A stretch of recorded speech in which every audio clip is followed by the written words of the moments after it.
Olá, olá, olá, olá, olá. Vai ser por aqui mesmo, gente. Bora começar a nossa brincadeira. Agora vai. Olá, olá, olá, olá. Vamos lá, senhores e senhoras, ajeitando a câmera aqui. O laço do passarinheiro. Algum civilista tá querendo sabotar a gente aí, tirou o áudio do YouTube, fiz live do YouTube a semana inteira. Tava tudo ok, vamos por aqui mesmo, Deus sabe o que faz, vamos nessa. Peço licença para entrar mais uma vez na sua casa, para você entrar aqui também na minha casa. Nossa quarta-feira do crime, mais um episódio do Café com Penal. É esse momento que você dá a curtida, que você encaminha a live para todo mundo, quer entender a prática da advocacia criminal. Para quem não me conhece, consegue me ouvir bem, Luanzinho? Para quem não me conhece, está chegando aí por agora. Meu nome é Caio Rangel, advogado criminalista há 17 anos. E já temos aí o quadro Café com Penal há quase 3 anos, episódio 138, não é brincadeira. A gente joga o jogo na skin da game, tudo que eu falo, tudo que eu prego eu faço na prática, porque não tem nada melhor na vida do que constância. Já que áudio tá beleza, vídeo tá tranquilo, lembra vocês que o Café com Penal agora ocorre quartas-feiras mensalmente, né? Geralmente pelo Meet ou pelo YouTube, para ter uma proximidade maior com vocês. Mas hoje, tendo em vista aí problemas de ordem técnico, né?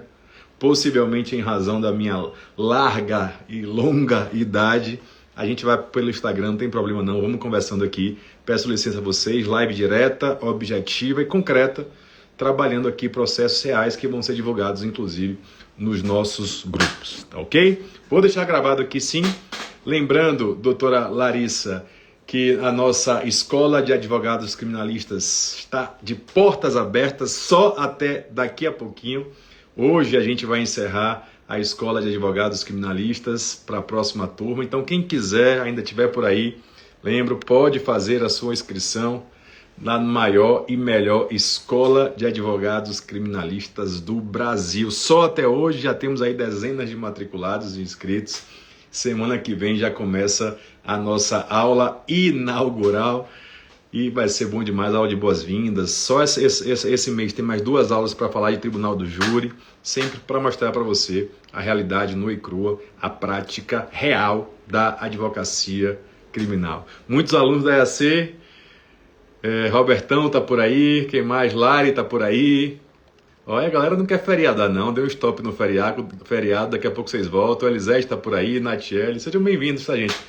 Uma ótima quarta-feira a todos. É uma honra, é um prazer tomar um cafezinho com vocês nessa quarta-feira à noite. Fechou? Maravilha, Luan? Queridos, começando a nossa brincadeira, vocês sabem que eu não sou de rodeios, aqui não é teoria, aqui é prática, realidade da advocacia criminal. Um tema que me suscita bastante interesse, que eu vejo que advogados erram, Luan, e erram muito na prática, é a zorra da tal da dosimetria da pena. Digo sem medo de errar que boa parte das sentenças prolatadas em primeiro grau, elas não são, vamos assim dizer, técnicas, e mais grave do que um juiz não prolatar uma sentença técnica é o advogado, aquele que fala por quem não tem voz, aquele que reescreve história de vida, aquele em que a família confiou a liberdade de alguém, não consegue sequer perceber um erro. Eu já contei a minha história aqui algumas vezes, sou advogado há muito tempo, durante alguns anos estive na assessoria do Tribunal de Justiça e fazia revisões de sentenças todos os dias. Então era capaz de analisar os mais variados recursos, as mais variadas sentenças e percebia o que me doía muito. Inclusive foi a ideia de fazer um módulo na escola só sobre dosimetria, é que muitos advogados não percebiam erros dosimétricos, não percebiam erros na sentença e às vezes transitava-se em julgado por uma falha técnica. Então digo sem medo de errar que uma pedra no sapato, um calo no pé do advogado criminalista, que não é um grande advogado criminalista como você que está aí do outro lado, é a dosimetria da pena. A promessa é, aqui em 30, 40 minutinhos no máximo, a gente junto ser capaz de fiscalizar uma sentença. A ideia é que fosse pelo YouTube, eu ia mostrar para vocês, mas eu posso ler trechos de sentenças, inclusive uma sentença que um aluno novo, já dessa turma, mandou hoje lá na comunidade, Otávio, não sei se ele está por aí, ele mandou uma sentença que ele vai fazer um recurso essa semana, já identificamos vários erros, trabalho em conjunto, Se eu posso dizer que tem um diferencial na nossa escola, é a nossa comunidade. Mais de 10 advogados comentaram a sentença e eu trouxe ela para conversar com vocês aqui. Então a ideia é meia horinha de conteúdo para a gente aplicar em sentenças reais que eu atuei ou que os alunos da escola atuaram, para provar para você na prática que um conhecimento parco de dosimetria já muda a vida de muita gente. Larissa está por aí, tá, né? Até soube, Lara, que você teve Larissa, um bom desempenho em uma dosimetria no recurso de apelação, né? Depois de assistir às aulas da Escola de Advogados Criminalistas. É sobre isso, fico muito feliz. A advocacia tem que ser técnica. Nós, advogados, lutamos contra todas as arbitrariedades, contra todas as intempéries. Não podemos nos voltar um contra os outros. A advocacia tem que ser forte, tem que ser coesa. Para você discutir com um desembargador, discutir juridicamente, obviamente, você precisa ter conhecimento sólido, profundo, para ter segurança e para ter legitimidade de fala, porque podem tirar tudo de um advogado, menos a sua legitimidade de fala. Quanto mais estuda, mais fundamento. A escola é o seu lugar para você poder falar com segurança, técnica e legitimidade. Vamos lá? Aperta o play. Episódio, quase perco as contas. 138, meus queridos. Não é brincadeira, 138 episódios do nosso velho, conhecido e o nosso café com penal. Perfeito, Amarildo. Amarildo, para quem não sabe, especialista em execução penal, já deu aula pra gente, pra nossa família, faz parte também da nossa família da escola, meu irmão. Vamos para cima. Queridos, se a gente vai falar de dosimetria, é importante que você concentre, largue aí todos os seus afazeres, me dê meia horinha para mudar a sua vida hoje ainda. Se a gente pensar em dosimetria, eu já entendi a importância. Mas eu preciso primeiro, Gildo, Oliveira, Janderli, eu preciso ter algumas noções teóricas básicas. O que é dosimetria? Para o leigo, dosimetria é o processo em que o magistrado ele transforma uma pena em abstrato em pena em concreto. Simples. Se você abre hoje o Código Penal, a pena não é fixa. Não tem lá furto 2 anos, 3 anos. Existe um intervalo de pena, por exemplo, furto simples de 1 a 4 anos, que a depender das peculiaridades do caso, o juiz vai mensurar a pena para cada caso. Então, grosso modo, começando assentando as premissas, dosimetria nada mais é do que transformar a pena em abstrato, aquela pena que a lei diz, em pena em concreto. Eu não posso dizer para um cliente meu, você pegou de 1 a 4 anos. 2 anos, 6 meses e 15 dias. E para fazer essa análise desse julgamento, dessa dosimetria, existem alguns parâmetros judiciais e nem tanto legislativos. Primeiras premissas que temos que assentar e principais. Qualquer dosimetria, gente, ela deve respeitar o princípio da individualidade, individualização da pena e proporcionalidade. Ou seja, em havendo um concurso de pessoas, isso é importante, acontece infelizmente na prática, um juiz, ele não pode sentenciar, gente, genericamente. Eu não posso sentenciar todo mundo no mesmo bolo. Eu tenho que fazer a conta para cada autor, para cada crime, conforme as peculiaridades do caso concreto. Mas o que nós mais encontramos na prática são erros judiciais. Não tenha dúvida nenhuma disso que eu estou querendo dizer. Então, primeiro ponto de vista, foca na individualização. O juiz individualizou a conduta de cada um e ainda, dentro daquele crime, a proporcionalidade foi atingida, porque eu já começo a falar um pouquinho para você da prática da advocacia criminal. Queridos, um princípio que você deve ter em mente sempre que for ler uma sentença, e aí saiba a sua responsabilidade como advogado, o jogo não acaba com a sentença. Às vezes o jogo começa com a sentença, porque não raro sentenças de primeiro grau são muito ruins. E vamos subindo o nível hierárquico para tentar ter uma sentença, uma decisão melhor. Então, primeira coisa, não se assuste com a decisão de primeiro grau. Faça um crivo. Entenda o seu papel enquanto técnico, enquanto criminalista, de ser fiscal de ato judicial. Quando eu coloquei na minha cabeça que, embora seja o juiz que prolate a sentença, eu sou um fiscal técnico, legal, da decisão dele, quanto mais conhecimento eu tenho, mais chance de êxito eu tenho a nível de um recurso, por exemplo, de apelação. E entendendo, gente, o meu papel de fiscal mesmo, de fazer uma peneira, um crivo, Eu só consigo fazer um bom recurso de apelação se eu sei fazer uma sentença. A gente precisa, advogado, se colocar mais no lugar do outro, do julgador. Como é que eu vou recorrer se eu não sei como faz corretamente? Então é por isso que lá na escola a gente abre um módulo só de dosimetria. Cada circunstância judicial, analisando casos concretos, para que você possa, no seu recurso, dizer, ó, o juiz disse isso, mas ele falou, mas não falar merda na hora dessa. Coisa errada. Vamos recorrer, tribunal, isso não é a verdade. Isso não está de acordo com a jurisprudência do STJ.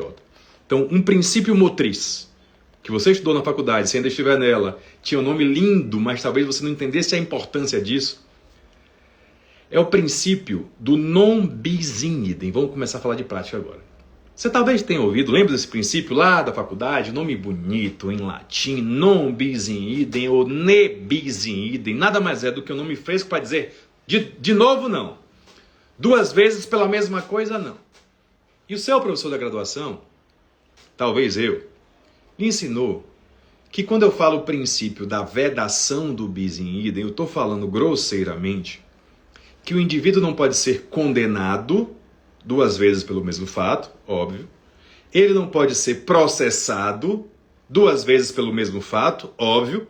E ele não pode ser executado, né? Executado não, tá? Execução de pena. Duas vezes pelo mesmo fato. Essa é a ideia. Com uma seçãozinha lá da extraterritorialidade incondicional. Só que muito mais do que isso, a dosimetria é muito importante em dosimetria. O bis in idem é muito importante em dosimetria. Melhor aí. Toda vez que o magistrado valorar alguma coisa, que aumentar a pena, porque a pena, segundo a STJ, parte do mínimo. Toda vez que a pena se afasta do mínimo, você deve fazer a seguinte reflexão para saber se é passível de recurso. Isso é importante. Que reflexão é essa, Caio? Você vai perguntar se isso que o juiz valorou é inerente ao próprio tipo penal, ou seja, é comum àquele tipo de crime, ou se é algo que extrapola o tipo penal. Vou devagar, vamos para a prática. Tudo, gente, que disser respeito à figura comum do delito, natural, corriqueira do delito, tudo que for, tecnicamente falando, íncito ao tipo, tudo que for íncito ao tipo, não pode ser valorado duplamente, porque já foi valorado pelo legislador. Eu vou trazer melhor. Quando o legislativo criou um artigo, criou um crime, ele já trouxe uma pena. E ao trazer aquela pena em abstrato, ele já conjecturou, já valorou tudo aquilo que tem no delito. Ele não pode pegar um elementar e aumentar. Vou explicar. Por exemplo, muito comum, já encontrei dezenas, quiçá centenas de sentenças nesse sentido, que no crime de furto, por exemplo, vê se já encontraram, o juiz, na hora de valorar os motivos do crime, ele diz assim, ó, o crime de furto, no caso dos autos, é grave, valoro negativamente os motivos do crime, porque o intuito do furto era obter lucro fácil. Chega, dói no meu coração. Na verdade, hoje em dia eu dou até risada. Eu falei, ó, tem margem para recurso. Gente, é claro que o furto, o intuito é ter uma vantagem econômica, ter uma vantagem patrimonial. Não raro, magistrados utilizam esse fundamento que é inerente, é intrínseco, é natural do próprio crime para aumentar a pena. Isso é bis in idem.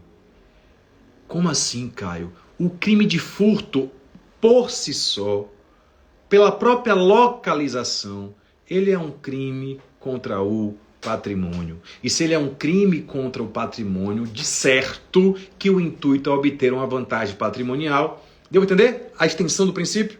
De modo que esse argumento não pode aumentar a pena. Tá acompanhando? Tá de boa? Tá tranquilo? Fez sentido na sua cabeça? Então toda hora que valorar alguma coisa você pensa nisso. E esse do furto, eu já vi várias vezes, gente. Eu fiz uma revisão criminal, até postei um vídeo recentemente em Goiás, que eu identifiquei 4 valorações equivocadas, velho. Tive que fazer a zorra do recurso para alterar 4 valorações, todas elas bis in idem. Outro exemplo comum na prática. Crime de estupro. Ou ainda crime de estupro de vulnerável. Crimes gravíssimos, óbvio, não estamos aqui julgando, crimes hediondos, gravíssimos, que causam consequências muito severas. E por isso, muitas vezes, são alvos de sentenças exacerbadas. Não raro a gente vai encontrar aí na prática crimes sexuais em que o juiz aumenta a pena, valora negativamente a pena do estupro de vulnerável pelo fato da vítima ser menor de 14 anos. Claro, Caio, porque menor de 14 anos as consequências são ainda mais gravosas. Eu concordo, tá, gente? Mas tem um detalhe importante aqui.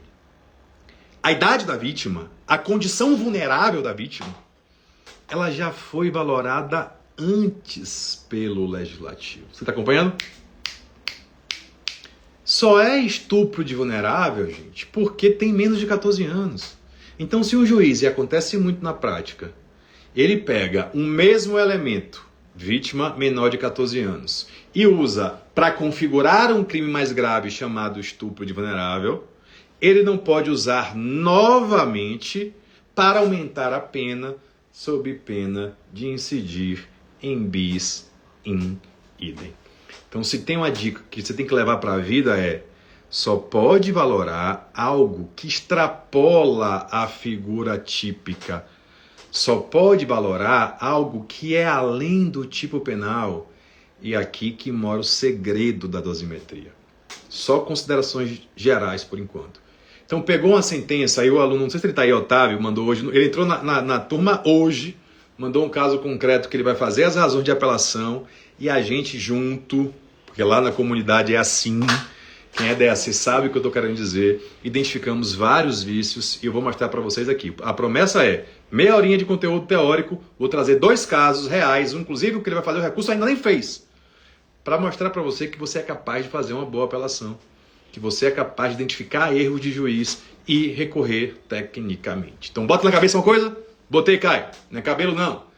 Bota na cabeça que você deve observar se a valoração do juiz não incorreu em bis em idem. Coisa boa, Jamília, seja bem-vinda, vai gostar muito. Não sei se você já viu a discussão lá da gente na comunidade. Deu para entender? Pronto. Queridos, tendo essa premissa, é o norte. Tudo que for valorado, você deve perguntar, isso é do próprio crime ou é a mais? É do próprio crime ou é a mais? Se é do próprio crime, tem que afastar. O legislador já fez essa valoração prévia. E aí que vem o seu professor da faculdade, mais uma vez, talvez eu, vira para você e vai dizer assim, para chegar à dosimetria, o processo é complexo, existe um procedimento trifásico, que é, na teoria, atribuível a Nelson Hungria, nem é dele, mas tudo bem. Nesse critério trifásico, que você estudou na faculdade, amigué, só para passar na prova, a primeira fase da dosimetria é a que nós encontramos mais erros. Como assim, Caio? A primeira fase da dosimetria é a fase das circunstâncias judiciais previstas no artigo 59 do Código Penal. O famoso artigo 59 é nosso. Ele traz 8 circunstâncias que devem ser valoradas pelo juiz na primeira fase da dosimetria. E eu vou começar cada uma delas. Segura aí, que essa é a parte que muda o jogo. Segundo o artigo 59, não sou eu, ele diz assim, será valorado na pena, vou falar das 8, a culpabilidade. E aqui, gente, é muito erro na prática. O problema não é errar, é o advogado não entender, não perceber, não fiscalizar e não recorrer. Galerinha, culpabilidade aqui não é culpabilidade enquanto elemento do crime. Melhore, Caio. Várias vezes, pode anotar, eu vejo juízes valorando negativamente a culpabilidade, aumentando, exasperando a pena base, sob o seguinte argumento. Fulano de tal é maior, capaz e no momento do delito tinha plena consciência dos teus atos, agindo com dolo intenso. Gente, isso é padrão. Ctrl+C, Ctrl+C, Ctrl+V. Isso é ilegal. Isso é bis in idem. Culpabilidade não é maior, não é capaz, porque isso é elemento do crime, pô. Só vai ter pena porque é maior, doutor. Só vai ter crime porque é capaz. Então esses elementos que servem para configurar um fato culpável, ele não pode ser valorado na dosimetria. Culpabilidade é o grau de reprovabilidade, não é simplesmente a capacidade penal. Eu estou dizendo aqui porque eu vejo todo dia. Então a primeira coisa a ser analisada pelo juiz é a culpabilidade. Mas não pode confundir culpabilidade como reprovação, como elemento do crime. Deu para entender? Segunda premissa. Então, primeira coisa que eu coloquei na cabeça, evita bis in idem. E para evitar bis in idem, não é argumento idôneo, olha que fala bonito, não é argumento idôneo a exasperação da pena consignar que o sujeito era maior, capaz e agiu com dolo. Isso é elementar do tipo ou da culpabilidade. Massa? Quem não está entendendo muito, a gente precisa entender da teoria para ir para a prática. Mais uma vez eu digo, aqui eu dou o norte, vem para a escola, inscrições abertas só até hoje. Eu vou falar disso o tempo todo porque é só até hoje para você entender dosimetria de verdade, com processos reais e discutir os seus processos com a ajuda de alguém e não ficar aí perdido fazendo besteira. Seja bem orientado. Você não tem ideia como bem orientado você pode ir longe. Queridos, segundo vetor que é analisado na dosimetria e também de muito erro. Vou falar dos 8 aqui e vamos para 2 processos reais. Segundo, o artigo 59 fala que vai valorar a culpabilidade, não é elemento do crime, não é menor, não é capaz, sou chato. E deve valorar os antecedentes. Cuidado que aqui até hoje tem erro. Gente, do ponto de vista técnico, parece brincadeira, mas obviamente antecedente é o que veio antes. Primeira coisa. Ah, é claro, Caio, tem juiz que aplica sentenças posteriores. Mas mais ainda, gente, pelo princípio da presunção de inocência, pela súmula 444 do STJ, só pode valorar negativamente como antecedente ou reincidência, isso aqui é uma aula, sentenças penais transitadas em julgado. Vou repetir. Só tem uma coisa que pode ser valorada como antecedentes ou reincidência, que é a sentença penal condenatória transitada em julgado por fato anterior.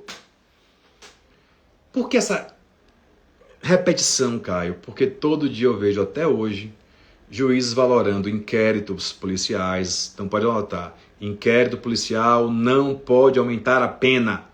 Presunção de inocência, súmula 44 do STJ. Processos penais em curso não podem ser valorados na dosimetria. Processos em grau de recurso também não. Transação penal também não. Ato infracional quando era menor também não. E diuturnamente tem valorações equivocadas nesse sentido. Tá copiando? Então, segundo elemento. Antecedente ou reincidência. Aí tem, lá na EAC tem uma aula que você diferencia reincidência de maus antecedentes, tem um prazo, enfim. Você precisa entender que só pode valorar sentenças condenatórias transitadas em julgado, mas não raro, nós observamos na prática valorações indevidas de inquéritos, processos e ou atos infracionais. Pegou? Olha como está correndo. Segura o feriado aí. Daqui a pouco eu vou tomar uma cervejinha também. Também sou filho de Deus. Trabalhei o dia inteiro. Aqui eu estou só batendo um papo com amigos para a gente conversar um pouquinho, você entender que a prática é diferente da teoria. Terceiro elemento que é valorado na primeira fase. Conduta social. Vou fazer 2 de vez. Terceiro e quarto. Segundo artigo 59. Valora-se a conduta social e a personalidade. Para mim, completamente inconstitucional, ilegal. Tá saindo uma... Não sei nem o que aconteceu aí agora. Essas tecnologias, saiu uns fogos aí, não foi? Galerinha, olha que excrescência jurídica. Quem é o juiz, com todo respeito, que tenha capacidade técnica para analisar a personalidade de alguém? Se você me conhece há 2 anos, você não sabe qual é a minha personalidade. Imagine um juiz que julga a letra fria, um papel, e ouve o cara 5 minutos, pô. Isso é excrescência jurídica, é o direito penal do fato. Juiz não tem aptidão para aferir personalidade de ninguém. Vou além. Personalidade não é uma foto, não é a gravidade de um crime. Personalidade é algo mais perene, é um filme. E aí você, como fiscal da lei, tem que bater o olho. Não é válido, não é idôneo o argumento de aumentar a pena pela personalidade agressiva, porque o fato imputado foi grave. Fato isolado não é personalidade. Só seria apto a uma valoração se tivesse um laudo técnico, e olhe lá, um estudo psicossocial. Então lembre-se, estou olhando aqui com viés de defesa, com viés de peneira, de fiscal, para atos judiciais ilegais não prosperarem. Tá fazendo sentido? Como é que eu vou afirmar que o cara tem a personalidade agressiva com base em um fato? Não. Eu posso olhar a gravidade concreta, mas personalidade é algo muito mais amplo. Terceiro vetor, então, personalidade não é gravidade concreta do fato. Quarto vetor, Lucas, Érica, Mariana. Queridos, diz a lei, o artigo 59, que também deve se valorar na dosimetria a conduta social. Aqui é um ponto interessante. O que é tecnicamente conduta social? Conduta social é aquilo que o indivíduo faz na sociedade. Esquece o fato criminoso, para além do crime que eu estou investigando. Quem é ele? Como pai, como profissional, como vizinho. Olha que interessante. É por isso que nós, advogados, criminalistas, sobretudo que atuam defensivamente, nós levamos para as audiências testemunhas de conduta. Se você já viu alguma audiência criminal e talvez não tenha entendido por que essa testemunha está lá, é pensando em pena baixa. Então, não raro, quando não tem testemunha ocular ou para complementar o testemunho ocular, a gente arrola testemunha simplesmente de conduta, para dizer que o cara é gente boa, é legal, é honesto, é trabalhador. A gente até brinca nos bastidores, né? A advocacia criminal é o dia a dia, que são as testemunhas de beatificação. Porque se eu que vou levar uma testemunha de conduta, eu vou me assegurar que alguém que gosta de mim, por mais miserável que alguém seja, tem alguém que no fundo admira, gosta. Isso é normal do ser humano. Então cuidado, a conduta social também é valorada, mas você, advogado, pode valorar, né, positivamente. O que é que eu tenho que fiscalizar aqui, ó? Às vezes, juízes dão um nó na súmula e valoram inquéritos na conduta social, processos em curso na conduta social. Não pode. Outro erro muito comum, argumento que não é idôneo, conduta social é aquilo fora do âmbito criminal. Se eu não posso valorar como antecedente, eu também não posso valorar como conduta social, eventual reiteração criminosa. Isso não é um argumento idôneo. Tá pegando? Tá tranquilo? Para quem chegou aí agora, ó, já estamos na metade das circunstâncias judiciais. Vou ler aqui 2 trechos de sentença, um que eu atuei e outro que o aluno está fazendo o recurso nesse momento, para provar para você. Se você não estudar dosimetria, vai comer mosca. Às vezes dá para atuar só fazendo apelação. Poucos advogados têm conhecimento técnico para se debruçar na dosimetria, fazer uma peneira e afastar o que é correto do que é incorreto. Para quem chegou agora, analisamos a culpabilidade, os antecedentes, a conduta social e a personalidade. Ponto. Queridos, quinto, sexto e sétimo. A lei diz também que devem ser valorados os motivos, as circunstâncias e as consequências do crime. Motivos, circunstâncias e consequências do delito. Como assim, Caio? Amarildo, no meu sentido, não era para poder não, viu? Sentença condenatória não é absolutória imprópria, mas o nosso judiciário, você sabe como é. Amigos, motivos, circunstâncias e consequências. De uma vez só. Bis in idem. Evita bis in idem.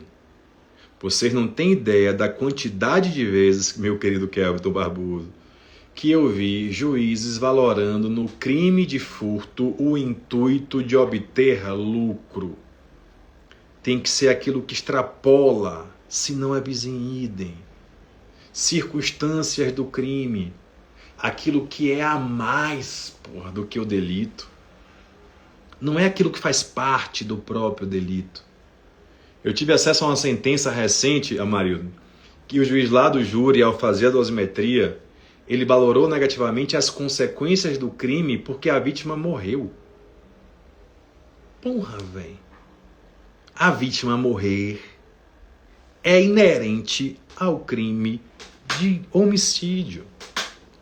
Então, pela 10ª vez só hoje, se tem uma dica para te dar, para ler a sentença inteira, olha se não é bis in idem. Tudo que for valorado, você verifica se foi valorado negativamente. Qual foi o fundamento? Recorta o fundamento. Ao recortar o fundamento, você pergunta, isso é do próprio crime ou isso é fora do crime? Porque se for do próprio crime, não pode ser valorado.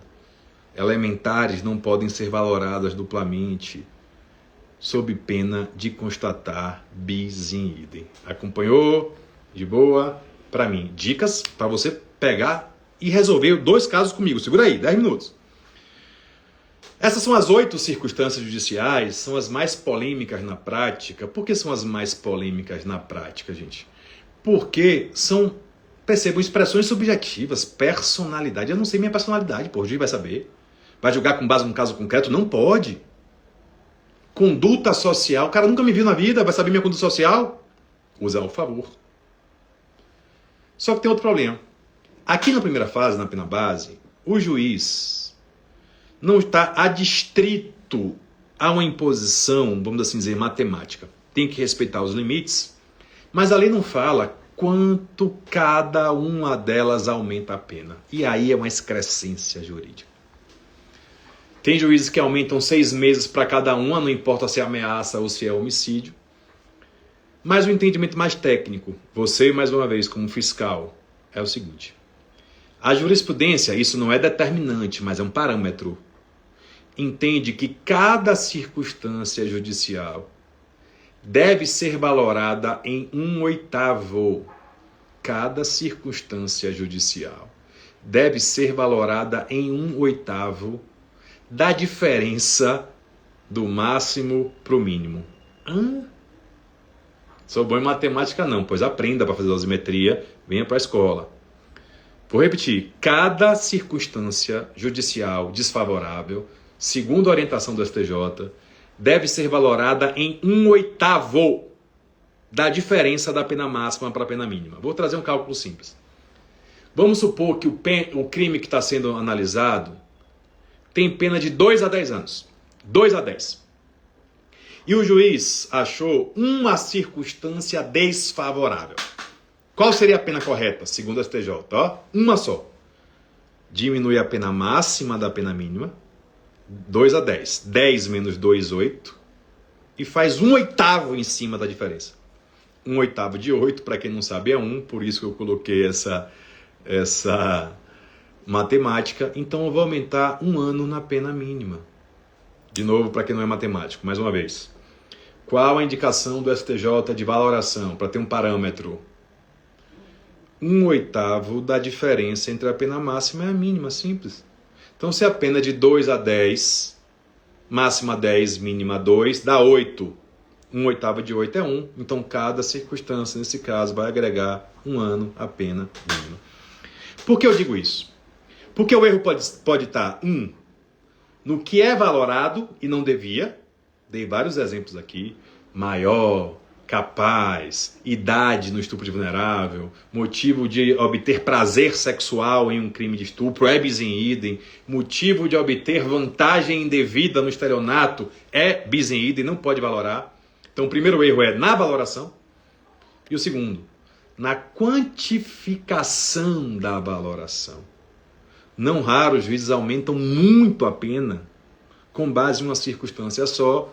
Você vai recorrer, mostrar que esse caso não tem nada exacerbado para fugir esse parâmetro. E aí eu digo sem medo de errar. Se os nossos tribunais, gente, e aí eu falo com muita propriedade, eles são muito conservadores a nível de habeas corpus, de soltura, de prisões, a nível dosimétrico, eles são bem evoluídos.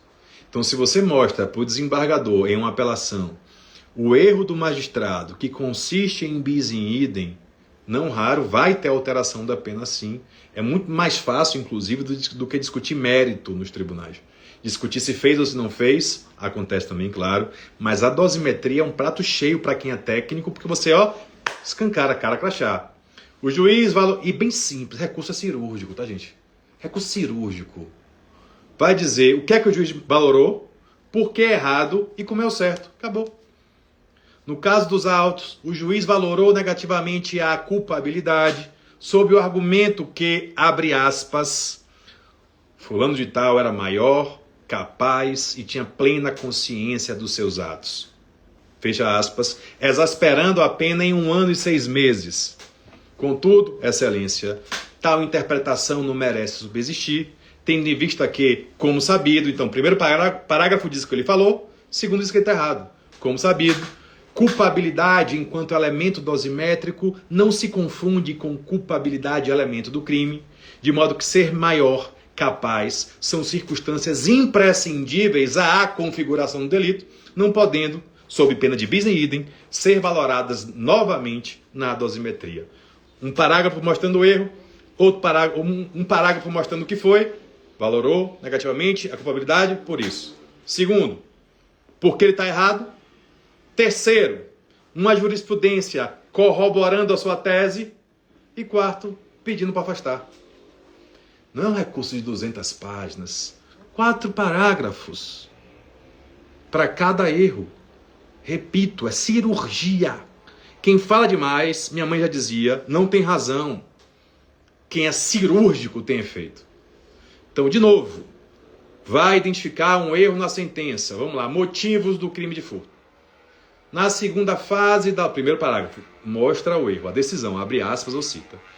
Na decisão, ora refutada, o magistrado acol incorreu em equívoco ao valorar negativamente os motivos do crime de furto, sob o argumento que, abre aspas, o intuito foi obter lucro fácil, fecha aspas, vírgula, o que não encontra qualquer respaldo jurídico. Primeiro. Segundo, eu justifico porque não encontra respaldo jurídico. Isto porque, como sabido, é cedido, é cediço que, aí você explica, que o furto localiza-se no rol de crimes contra o patrimônio, sendo, portanto, intrínseco ao próprio crime o intuito econômico, o que já foi valorado pelo Legislativo na ocasião da criação do artigo 155, não podendo ser valorado novamente em âmbito dosimétrico sob pena de bis in idem. Ponto, parágrafo. Nessa mesma esteira intelectiva, já decidiu reiteradamente o Superior Tribunal de Justiça, abre aspas, decisão 1, decisão 2, recente, no máximo de 2 anos. Desceu, ante o exposto, constatada inequivocamente, concessa vênia o erro do magistrado, requer o afastamento da valoração com a consequência de fixação da pena base do mínimo legal. Pô, Caio, você é um gênio. Não, é lógica de peticionamento. Não venha fazendo firula, tem lá na EAC uma aula de peticionamento. Como peticionar, pô? Direto, cirúrgico, objetivo, vai na raiz do problema, mostra para ele. Nossa. Se quiser, quem é mais moderninho, ainda faz, bota a imagem da decisão. Refuta e pede. Ponto. Fechou? Daqui a pouco eu vou trazer os casos. Então, na primeira fase, olhe com muita cautela, que é onde está a maioria dos erros. Segunda fase, tem 2 coisas que passam despercebidas pelo juiz. A primeira delas é a idade, tá, gente? A idade pode reduzir a prescrição pela metade e atenuar a pena. Eu até antecipo alegações finais, porque o juiz não faz muitas vezes o crivo da idade do cara. Esquece. Quantas vezes eu já vi passar sujeitos com menos de 21 anos e não ter a redução. Então, na segunda fase, nas atenuantes, 2 coisas, olha. Primeiro, a idade. Diz o Código Penal que o sujeito é ao tempo do crime, do fato, não é do processo, não é da sentença. Se ao tempo do crime ele era menor de 21 anos, a prescrição cai pela metade. Atenua a pena também. O cara não olha, faz o filtro, é fiscal.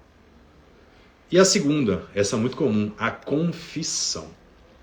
Essa tem que ficar esperto. Caio, o que é confessar? Confessar, tecnicamente, é assumir o fato, óbvio. Confessei, eu assumi a autoria e materialidade de um fato delitivo. Só que existe uma discussão bacana, interessante, sobre a confissão qualificada. Que diabo é confissão qualificada? Vamos pensar o seguinte, ó. Dr. Kelvin chega em casa na hora que não deveria e encontra a esposa dele com uma mordida no pescoço e uma cueca no chão. Vamos pensar? Bora. Ao indagar a sua companheira, ela confessa o fato. Ela diz que houve de fato um ato sexual, mas estava escuro, ela achava que era ele. Ela trouxe uma tese, sei lá, assumiu a autoria do crime, mas trouxe uma causa modificativa, entendeu? A analogia, sério. É a mesma coisa, ó, eu matei, mas foi em legítima defesa. Eu era o dono da droga, mas eu fui forçado a fazer isso. Isso é confissão? Ou seja, confissão qualificada. Aquela em que eu confesso um fato, mas trago algo que modifica a minha responsabilidade ou impede a minha responsabilidade. Isso é confissão? Primeiro ponto. Sim, tá? A súmula 545 do STJ diz, maldito, mas diz, que se o juiz valora a confissão, mesmo qualificada, tem que atenuar. E muitas vezes passa despercebido. Então, se o cara disse que furtou achando que era dele, e o juiz mencionou isso, ele vai ter que atenuar a pena. Da mesma forma, ó, confissão no inquérito, mesmo que haja uma negativa posterior, também é valorada se o juiz fizer menção na sentença. Mas ele vai esquecer às vezes, muitas vezes. Aqui eu estou ensinando vocês, ó, prática. Você fazer o filtro. Se na primeira fase, gente, já estou acabando. Se na primeira fase nós trazemos aqui 8 circunstâncias, eu indiquei um oitavo da diferença, só para acordar. Daqui a pouco vou trazer 2 casos, rapidinho, coisa simples. Na segunda fase, essas 2 são muito comuns, não serem valoradas e o cara tem direito. Então faça sua apelação cirúrgica, já mostrei como peticiona. Confissão, se tiver lá no inquéritozinho um resquício de confissão, mesmo que negue depois, puxa para atenuar a pena. E vou além, ó. Esse foi um caso lá da aluna da escola, que foi o seguinte. Quem entende de dosimetria, entende de processo penal. Como é? Bom advogado, boa advogada, que se preze, entende de dosimetria para montar estratégia. Você precisa saber o efeito prático de uma confissão no processo para decidir se nesse caso é plausível. Quantas vezes eu fiz isso? Contrariando o meu cliente, eu mandei ele confessar porque eu entendo de dosimetria. Se na primeira fase a indicação é valoração de 1/8, na segunda fase a indicação é de valorar 1/6 da pena. Então, uma confissão, ela é apta a reduzir a pena em 1/6. E 1/6 é muito, sabe por quê? Para mim. Primeiro, que é 1/6 em cascata. Se diminuiu 1/6 na segunda fase, o aumento vai ser em cima de uma pena menor. Então, pode reverberar. Segundo, que às vezes essa redução de 1/6 simples, ela é apta a alterar um regime de cumprimento, melhorar um regime, ela é apta a dar uma pena alternativa, ela pode ser apta a levar à prescrição. Você precisa entender de dosimetria para ser bom advogado. Vou citar o caso que eu cito sempre, lá da escola, que uma aluna trouxe para o grupo um caso de um estelionato, para discutir se era viável naquele caso concreto confessar. Fizemos um prognóstico dosimétrico e pensamos, ó, nesse caso aqui, perfeito, maridão, nesse caso aqui, a pena, pela nossa estimativa, seguindo os padrões, vai estar em 4 anos e 6 meses. Olha que caso interessante, caso real. 4 anos e 6 meses a nossa conta, o que podia valorar, que não podia, dá para ter uma estimativa, um prognóstico. E fizemos as contas. Se confessasse, cairia de 4 anos. que é 1/6 da pena. E mais ainda, Marildo, nesse caso, penas inferiores a 4 anos estavam prescritas retroativamente. Só porque decidiu confessar, ganhou o processo, prescreveu, percebeu que você precisa entender de dosimetria para ser bom advogado, para tomar as decisões, escolher a tese correta. Percebeu que você precisa entender de prescrição para ser bom advogado. Porque eu vejo muito advogado, vamos atrasar o processo, sem ter uma estimativa, não saber quando prescreve. E se você não entende bem de dosimetria e de prescrição, a saída está aí na sua cara. É até hoje, só hoje, a inscrição para a nova turma da Escola de Advogados Criminalistas. Meia-noite fecha e não vai abrir tão cedo, talvez não abra esse ano. Porque eu vou focar com todas as forças para esse povo voar. Para ter uma ideia, lá tem um módulo de dosimetria, com análise de processo real, com a parte teórica. Lá tem aulas ao vivo de prescrição, com processos reais, com dever de casa, para você assistir a aula, pegar um processo e saber se sabe aplicar a porra da prescrição. Não tem como não aprender não, pô. Lembro, inscrições da escola só até hoje. Não sei se o Luanzinho tá por aí, se quiser já bota o link aqui para quem tiver de bobeira, porque só até hoje e não adianta amanhã. Você sabe que o melhor investimento na sua vida é em você. Brinca-se, né? Podem tirar tudo na vida, menos o seu conhecimento. Seu conhecimento não vai acordar de manhã e dizer que não lhe quer mais não, viu? Invista em você. E a escola, sem demagogia, vocês sabem que eu prezo muito pelo que eu falo, é o melhor caminho para quem quer entender e viver a realidade da advocacia criminal. Porque somos mais de 300 advogados, imbuídos do mesmo sentimento, cada um com as suas histórias de vida, com as suas perspectivas. Fechou? Ponto. Na execução, principalmente, Amarildo, prescrição executória acontece demais. Amigos, saindo da terceira fase, primeira fase são 8. Vou mostrar o processo agora. Segunda fase tem várias, eu trouxe 2. Terceira fase é tudo que é fração, tá? Tudo que tiver fração, não sei o que é fração, um sobre o outro. Tudo que tiver fração é terceira fase. Arrependimento posterior, tentativa, é algo a se olhar. Só que outro ponto interessante, que tem muito erro na sentença, eu peguei um essa semana, é o tal do regime inicial, gente. Percebam que na sentença, depois de fazer a dosimetria, primeira fase, segunda fase, terceira fase, o juiz tem que dizer, ó, Caio pegou X anos em tal regime. E aqui que mora o perigo, muita gente não percebe e o erro passa. Tem várias peculiaridades, é óbvio, mas indica-se, artigo 33 do Código Penal, os seguintes regimes. Se o cara for primário, até 4 anos o regime indicado é o aberto. Mais de 4 até 8 anos o regime é semiaberto. Mais de 8 anos, o regime indicado é o fechado. Tranquilão? Até 4 aberto, 8 semiaberto, mais de 8 fechado, que é o regime mais gravoso, mais problemático, mais complexo, que a defesa vai tentar evitar na prática. 2 pontos são importantes aqui. Primeiro, pouco o juiz aplica. O artigo 387, vou falar de um artigo, ó, parágrafo 2º do CPP, ele diz que a detração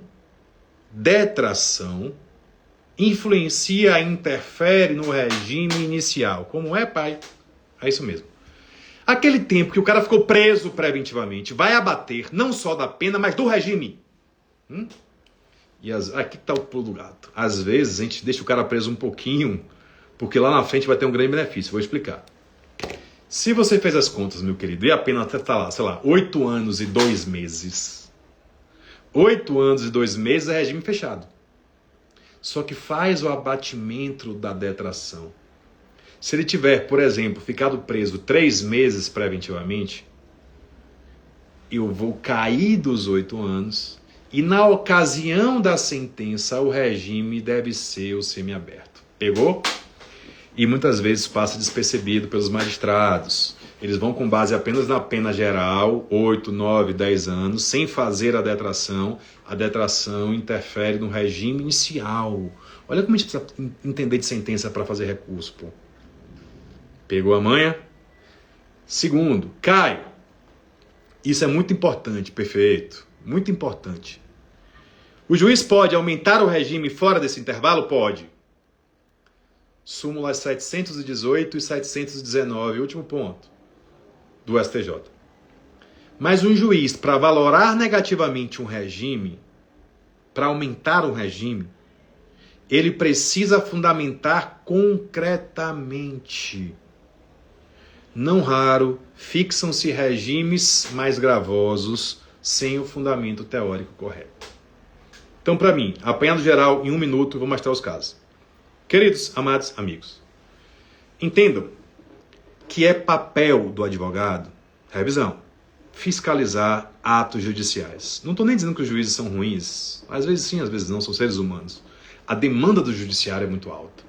Sentença é um procedimento muito complexo. Mas se você quer ser um advogado bom, você precisa entender de sentença. Como é que você vai recorrer de algo que você não sabe se é o que é certo ou o que é errado? Então, um bom advogado é, sobretudo, um bom juiz. E aqui eu selecionei alguns pontos que são os mais comuns de erro para que você consiga, com seu olho de águia, bater lá. Bom, senhores, eu não tenho como analisar assim sem ser um contexto, tá? A LS, assim, só no inbox mesmo, pra gente olhar depois de calma, com calma, ou então lá na escola de advogados pra gente conversar um pouquinho. Queridos, bem devagar, que tem várias jurisprudências, se a residência compensa com a confissão, prevalece que sim, e por aí vai.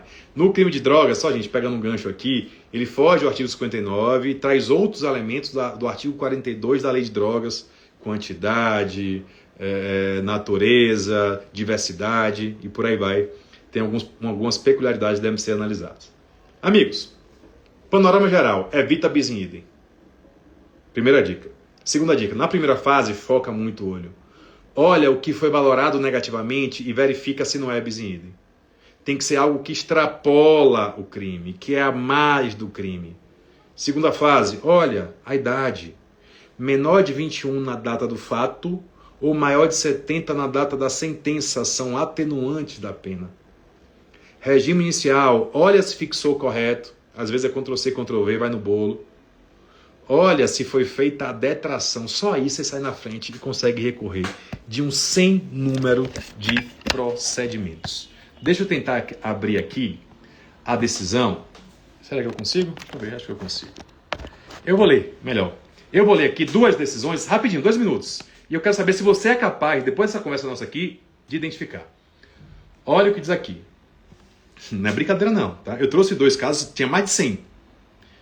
Boa noite, Petrônio. Já fechando, ó, para mim. Olha o que disse a sentença condenatória. Simples. A culpabilidade, dosimetria. Olha o que diz a sentença.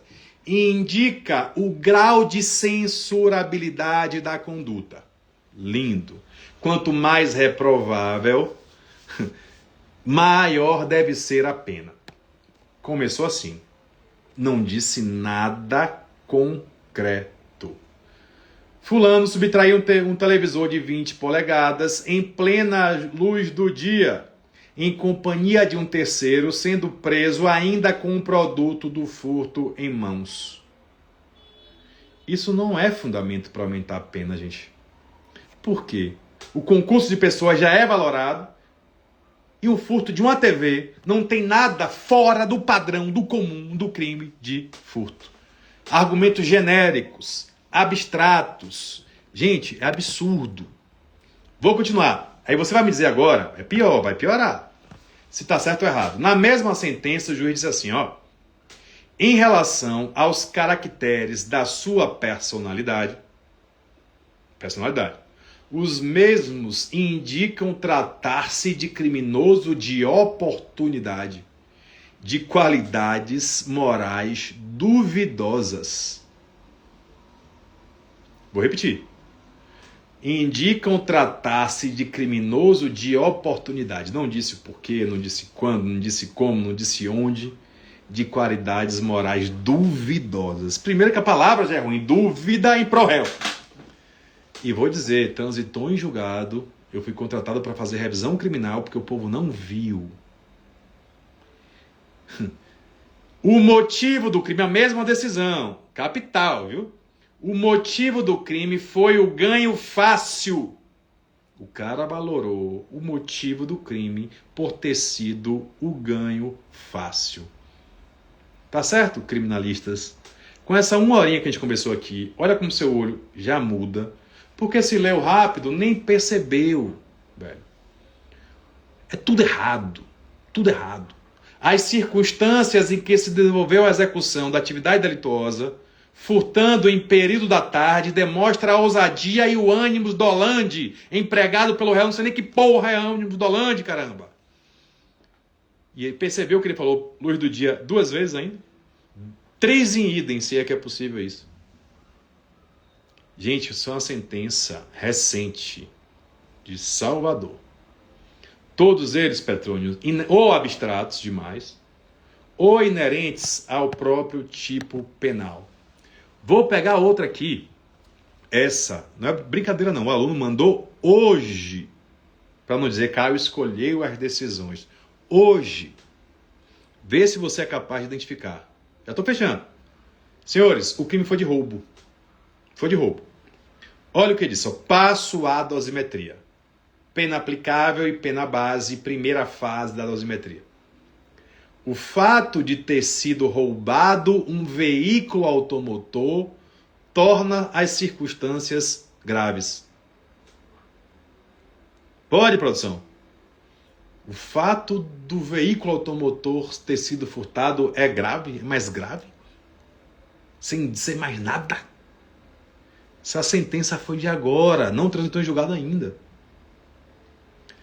A repercussão do delito na vítima, abalando emocionalmente, é consequência que desvalora ainda mais a ação.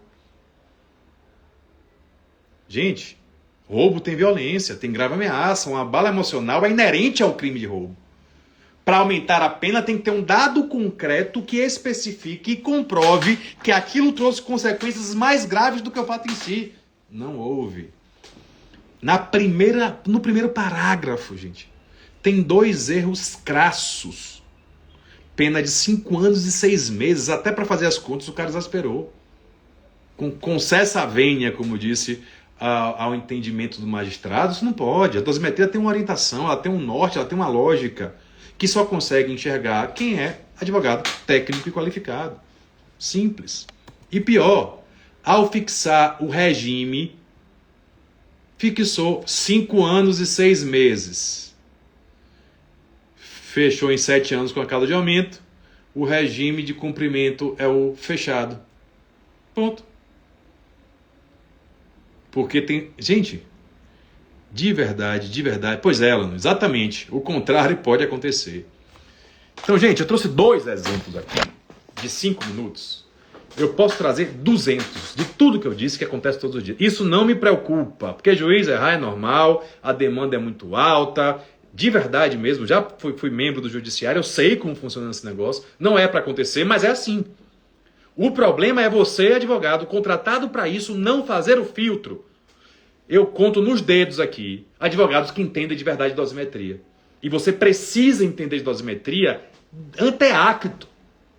Você precisa entender de dosimetria para definir a sua estratégia. Porque às vezes vale a pena atrasar um processo porque o cara está chegando em 70 anos e vai diminuir a pena. Às vezes é importante confessar para chegar a um regime mais benéfico. Gente, eu faço apelação de quase todas as sentenças, todas na verdade, condenatórias, porque eu entendo que tem algo que não é para ser valorado. Eu fiz uma hoje, a interposição, mas já analisei os fundamentos com exasperações que, no meu ponto de vista, não fazem sentido. O problema é até quando você vai ficar pegando processos com as teses de sempre que não tem efetividade, gente. Quantas vezes é melhor não dar murro e ponta de faca? Advogado parece que é contratado para brigar. Não foi ele, porque não pede 2 autos, só foi ele sim. Ele vai confessar, vai minimizar dano, vai pacificar o conflito, vai pegar um regime aberto, vai prescrever. O que lhe falta muitas vezes é orientação.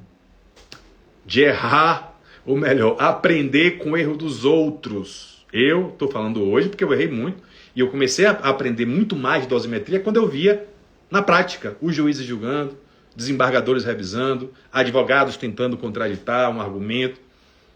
É melhor você aprender com os meus erros de 17 anos de advocacia, que foram muitos, hoje, felizmente, menores, do que aprender com o erro seu. Aquele ditado, aprender com meus próprios erros é burrice, aprenda com o erro dos outros, tá, gente? E aí vai o último aviso. Você que quer viver da advocacia criminal, que quer transformar sua advocacia criminal, que quer principalmente atuar com segurança, para ter alguém ou vários alguéns que vão lhe orientar o caminho certo. Que quando você pegar um processo, estiver inseguro de quanto cobrar, de como cobrar, estiver inseguro de que estratégia você vai analisar, que argumento é plausível, vai ouvir pessoas mais experientes, porque na escola nós temos mais de 300 advogados, de 10, 15 anos de formado, 15 dias de formado, em via de formação, é um puxando o outro, sem nenhuma demagogia. Eu falo porque eu prego o que eu digo, eu vivo o jogo, jogo o game.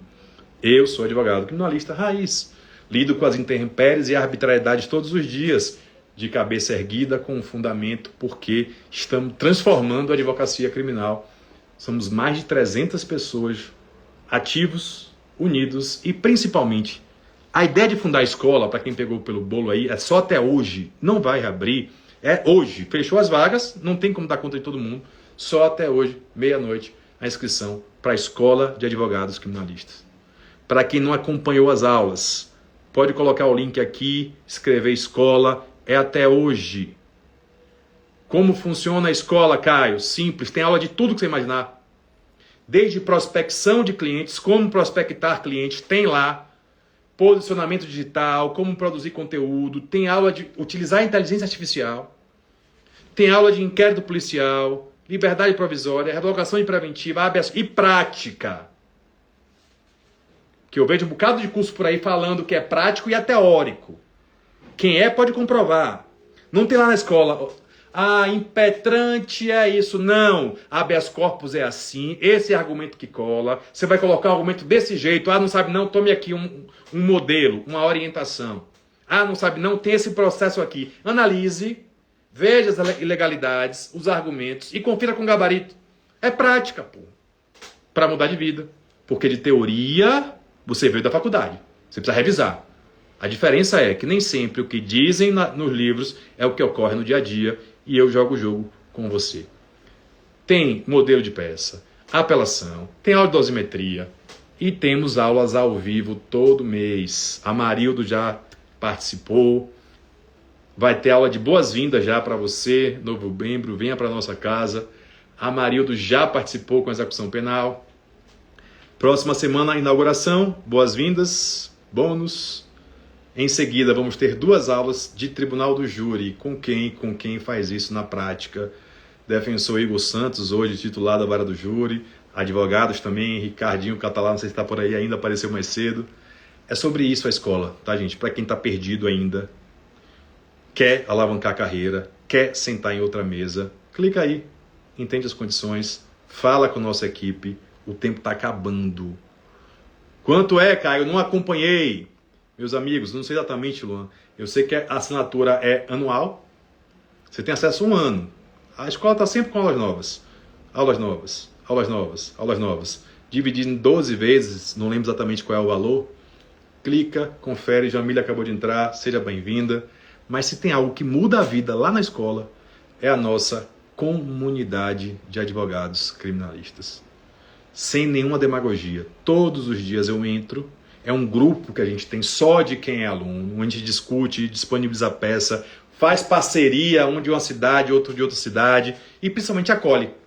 Que eu lembro que quando eu comecei, eu me senti jogado aos leões, tomava porrada, não tinha ninguém para dizer, Caio, vá por aqui, Caio, isso é normal, Caio, tome esse modelo. De tanta porrada que eu tomei sozinho na vida, sem ninguém na família, primeiro advogado da família. Para quem não sabe, minha mãe e minha irmã foram minhas alunas, bota fé? Descontei tudo que fizeram comigo. Então não foi fácil para mim, mas pode ser melhor para você. A gente não romantiza, eu não romantizo a advocacia. A advocacia precisa de constância, de técnica, qualidade, segurança. Isso você encontra na escola. Eu entro todos os dias na comunidade para sanar as dúvidas de vocês. Vocês sanam as dúvidas entre si. Quem já está já percebe. Às vezes eu chego e já responderam tudo. Porque é assim. Ninguém larga a mão de ninguém. Tranquilo, meus amigos? Qualquer dúvida, crítica, sugestão, estou à sua disposição. A hora é essa, ou é agora ou não é. Tiver na dúvida, lembre, você tem 7 dias de garantia legal. Ah, quero ver como é. Entra, assiste a aula. 7 dias você pode romper unilateralmente, não vou nem perguntar por quê. Embora eu não acredite, eu tenho certeza que você vai gostar muito disso. É um ambiente, é um novo jogo, é uma família que vai abrir a sua cabeça na advocacia criminal. Mais uma vez, sejam muito bem-vindos, sejam muito bem-vindas à Escola de Advogados Criminalistas. Coisa boa, Sayonara, seja bem-vinda de verdade. E obrigado a você do Café com Penal. Hoje tivemos problemas técnicos, né? Estava programado para ser pelo YouTube, mas essas intempéries da vida acontecem também na advocacia. A diferença é como a gente lida com elas, né? As dificuldades na vida sempre vão existir. Na advocacia criminal não é diferente. Dificuldade ocorre o tempo todo. A diferença é um apoiando o outro, ninguém largando a mão de ninguém para a gente prosperar juntos. Tudo certo? Minha equipe, mais uma vez, obrigado aí por estar até esse o povo está hoje de plantão até meia-noite. Bateu meia-noite, fecha o martelo, vamos calcular quantas pessoas entraram e começar a fazer o cronograma dessa galera toda. Um beijo grande, fiquem com Deus, bom feriado. Antes disso, se inscreve na escola. Beijo, gente, até mais, fiquem com Deus, amo vocês.